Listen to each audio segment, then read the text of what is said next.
네, 여러분 반갑습니다. 책 읽어주는 주알 홍쌤 책 읽는 시간입니다. 오늘은 니콜라스 다비스의 나는 주식 투자로 250만 불을 벌었다. 박스 이론으로 굉장히 유명한 책이죠. 이 책은 여러분들 굉장히 쉬우면서도 꼭 한번 읽어보셔야 되는 책입니다. 특히나 시장이 강력하게 상승을 할 때 꼭 필독서 읽어보셔야 되는 책이기 때문에 꼭 한번 읽어보시고요. 명절에도 책 읽어주는 주아롱 쌤과 같이 하시면서 짬짬이 책을 들으시면 좋을 것 같습니다. 새해 복 많이 받으시고요. 늘 건강하셨으면 좋겠네요.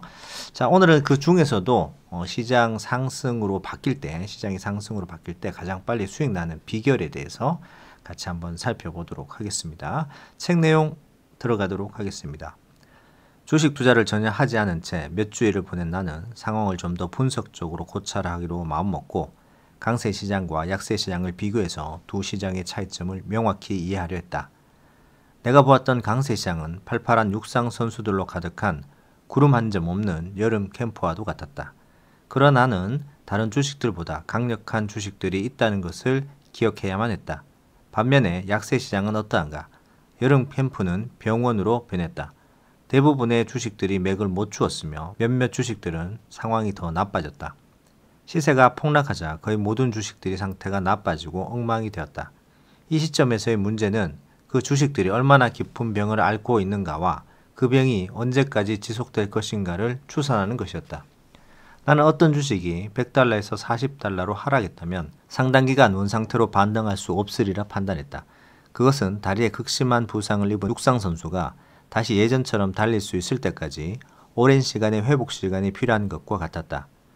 아무리 생각해도 주식으로 돈을 벌 수 있다고는 생각되지 않았다. 나의 그러한 생각은 존슨 앤 너플린 주식을 보며 굳어졌다. 그 주식이 오르기를 내가 얼마나 바랐는지 모른다. 이것은 매우 인간적인 감정이었지만 경마장의 관중들처럼 시장에는 아무런 영향을 줄 수 없었다. 경마장에서는 관중들이 어떤 말을 응원하든 상관없이 이기는 말이 이기게 되어 있다. 지금도 마찬가지이다. 나는 어떤 주식을 샀는데 그것이 잘못되었다는 것이 드러나면 아무리 응원해도 반 포인트조차 올릴 수 없다는 것을 알게 되었다. 그리고 그런 하락은 언제까지 지속될지 알 수 없었다. 나는 시장 흐름을 좋아하지 않았지만 흐름에 맞서 싸우는 것은 아무런 소용이 없다는 것을 알고 있었다. 이러한 상황은 버나드 쇼가 자신의 연극 오프닝 나이트의 한 말을 떠올리게 해주었다. 연극의 막이 내리고 모든 사람이 환호하며 박수갈채를 보낼 때 한 사람만이 야유를 보냈다. 버나드 쇼는 그에게로 가서 이렇게 말했다. 내 연극이 마음에 들지 않습니까? 그 사람은 말했다. 그렇소. 그러자 쇼는 이렇게 말했다. 나도 그래요. 하지만 우리 둘이서 어떻게 저 많은 관중들에게 대항할 수 있겠소. 그래서 나는 모든 것을 내가 원하는 대로가 아닌 그 자체로 받아들였다. 그래서 한 발 물러서서 더 좋은 시절이 오기를 기다렸다. 내가 주식 거래를 단호히 끊어버리자 주식 중개인이 그 이유를 물었다. 나는 그 질문에 농담을 하듯 다음과 같이 설명했다. 지금의 주식시장은 새를 파는 어수선한 시장에 불과합니다. 내가 그런 어수선한 시장 안에 들어가 있어야 할 이유가 없거든요. 그 후 나는 경주를 위해 준비운동을 하는 육상 선수들처럼 시간을 보냈다. 내가 주식을 보유하지 않은 수주일 동안 시장은 계속 하향 추세를 거듭했으며 나는 밸런스지의 시세를 보고만 있었다. 난 하락에 저항하는 주식들을 찾으려고 노력했다. 그러한 주식들이 대세를 거스를 수는 없더라도 시장 추세가 변하면 가장 빠르게 선두에 나설 것으로 판단했기 때문이다. 얼마 후 최초의 주가 폭락이 시들해질 무렵 기회가 찾아왔다. 몇몇 주식들이 하락 추세에 저항하기 시작했던 것이다. 그 주식들은 여전히 하락하고 있었지만 대부분의 다른 주식들이 쉽게 떨어지는 반면에 어쩔 수 없이 조금씩 하락했던 것이다. 심지어는 그 어쩔 수 없는 기미를 느낄 수 있을 정도였다. 좀 더 면밀히 검토해보니 이러한 주식의 대부분은 수익이 급격히 증가하는 추세를 나타내고 있는 회사들의 주식이었다. 결론은 확실했다. 시장 분위기가 나쁘더라도 자본은 이러한 주식들로 흘러 들어갔다. 자본은 개가 냄새를 따라가듯 수익 증가를 따르고 있었다. 이러한 발견은 완전히 새로운 시각을 가질 수 있게 내 눈을 열어주었다. 나는 주식은 수익의 신이라는 말이 맞다는 것을 알게 되었다. 결과적으로 어떤 주식의 움직임 이면에는 여러 가지 이유가 있겠지만 나는 수익력이 개선되고 있거나 그렇게 예상되는 종목만을 찾기로 마음먹었다. 그렇게 하기 위해서는 나의 기술적 접근 방법에 원칙주의적인 접근 방법을 접목시켰다. 나는 시장에서 주식의 기술적인 움직임을 보고 주식을 선택했지만 수익력이 개선될 근본적인 원인이 있는 종목에 한해서 매수했다. 이것이 내가 지금까지도 사용하고 있는 기술적 펀더멘탈리스트 이론이다.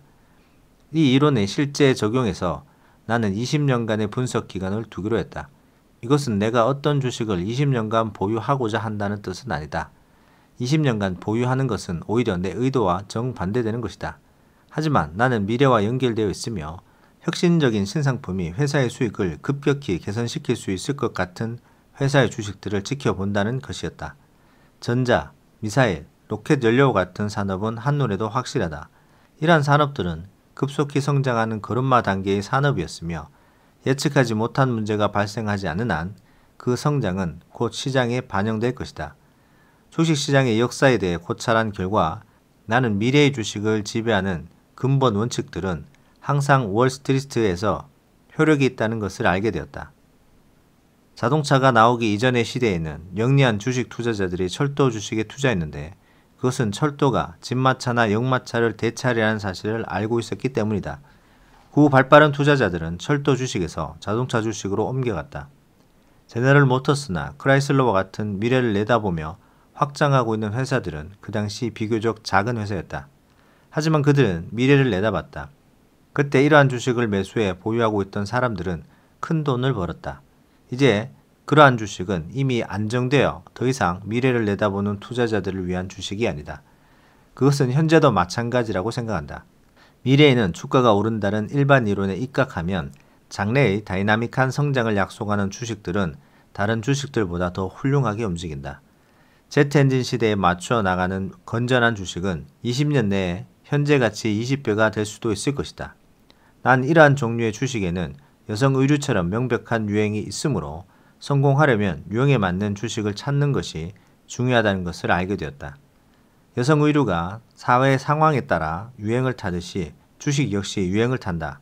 여성들은 2, 3년마다 스커트 단을 1인치, 2인치씩 올렸다 내렸다 하고 난다. 주식도 마찬가지다. 유행이 지속되면 미래를 내다보는 투자자들은 그 안에 들어와 머문다. 그리고 슬슬 유행이 물러가면 그들도 밖으로 나온다. 그들은 자신의 자금을 새로운 스타일의 주식에 투자한다. 나는 이러한 유행의 변화를 열심히 지켜보아야 하며 새로운 유행의 주식들이 등장해도 기존 주식들을 보유할 수 있다는 사실을 깨달았다. 또 매우 급한 경우가 아니라면 파격적으로 새로운 무언가를 놓칠 수도 있었다.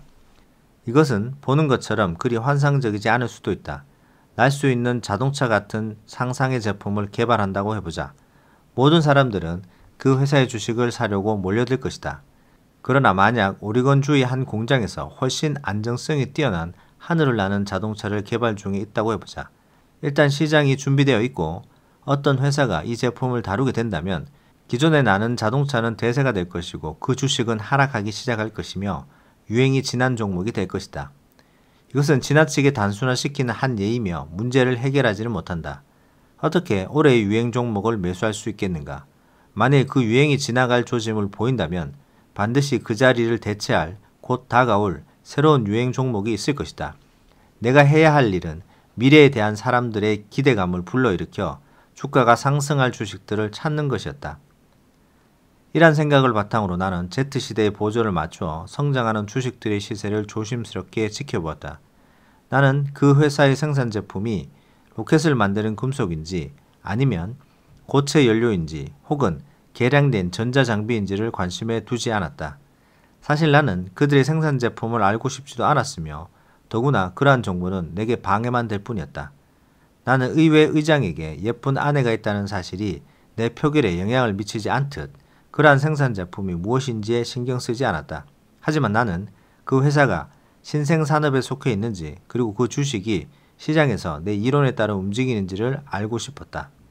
물론 이것은 수세대 동안 투자자들을 사로잡아 왔던 보수적 기질을 가진 많은 재무 관련 기자들의 충고에 직접적으로 반하는 것이다.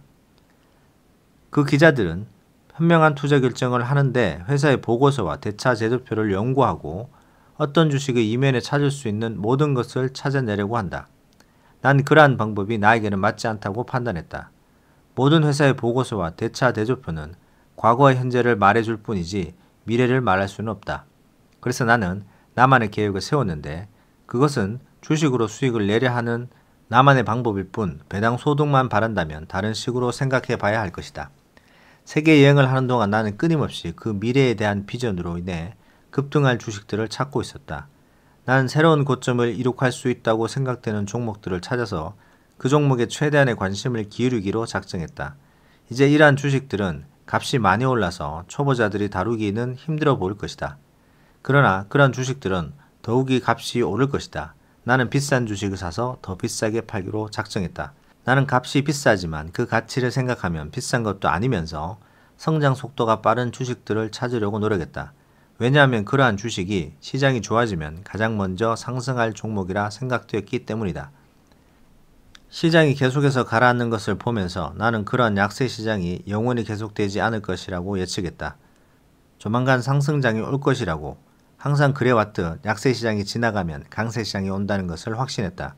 전문가라면 그 첫 신호를 발견하고는 상승장이 올 것을 확신해 다른 사람이 알기 전에 주식을 사들일 것이고 그 후에 주가는 높이 치솟는다고 생각했다.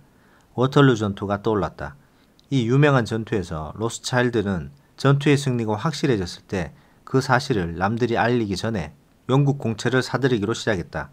물론 전투는 승리로 끝났고 공채 가격은 치솟아 로스차일드는 큰 이익을 보았다. 오늘날의 월스트리트에서도 이러한 원칙은 똑같이 적용된다. 통신수단이 훨씬 발달되었지만 이러한 원칙을 아는 사람들은 남들보다 더 빨리 행동해 이익을 볼 수 있는 것이다. 바로 그것을 위해 나는 5년간이나 훈련했다. 나는 그동안 많은 것을 배웠다. 캐나다 시절에는 도박하지 말 것을 배웠으며 원칙주의자 시절에는 업계 분석과 수익성 추세에 관해 배웠으며 기술적 분석가 시절에는 주식의 기술적인 분석을 배웠다. 그리고 이제는 그 모든 것을 통합해야 하는 것이다. 이것은 모든 조각이 마침내는 하나의 아름다운 그림으로 맞춰지는 조각 맞추기와 같은 것이다. 나는 이러한 방법이 성공을 거두리라 확신했다. 그리고 시장 흐름이 바뀌기를 조용히 기다렸다. 몇 개월이 지나자 내가 기다리는 일이 벌어졌다. 어느 날 밸런스지를 보고 있던 나는 평균 주가지수가 몇 달째 하락세를 보이는 반면 몇몇 주식들은 겨울날 수줍게 내민 꽃순처럼 거의 눈치챌 수 없을 만큼 천천히 기지개를 켜고 있음을 알게 되었다. 그러나 이러한 꽃순들이 살아남을지 아니면 추위에 얼어 죽을지는 여전히 미지수였다. 그러나 느린 움직임을 보면서 나는 적지만 몇몇 주식이 이 약세 시장의 끝을 감지하기 시작했다. 이제는 더 이상 과거 주식의 선도자들이 시장을 이끌지 못할 것이다. 그들은 역사에서 자신들의 위치를 다했으며 당분간은 과거에 빛나는 위치로 돌아가지 못할 것이다. 나는 새로운 것을 찾아야 했다. 나중에 이러한 생각은 옳은 것으로 밝혀졌다. 약세 시장이 계속되는 동안 뒤에 가려져 누구의 주의도 끌지 못하던 종목들이 나중에 크게 성장했던 것이다. 자, 여기까지입니다. 박스 이론으로 잘 알려주고 기술적 분석가로 잘 알려져 있습니다만은 중간에 나옵니다. 5년 동안 훈련하면서 도박하지 말고 원칙주의자 시절에 업계의 분석과 수익성 추세, 그 다음에 기술적 분석까지 접목해서 결국에는 약세장일 때 모든 것을 준비가 되어 있는 그런 종목들을 찾아내고 또 하락에 저항하는 그리고 성장성이 돋보이는 종목들을 찾아내는 방법들을 말씀해 주고 계십니다. 좋은 책이고요.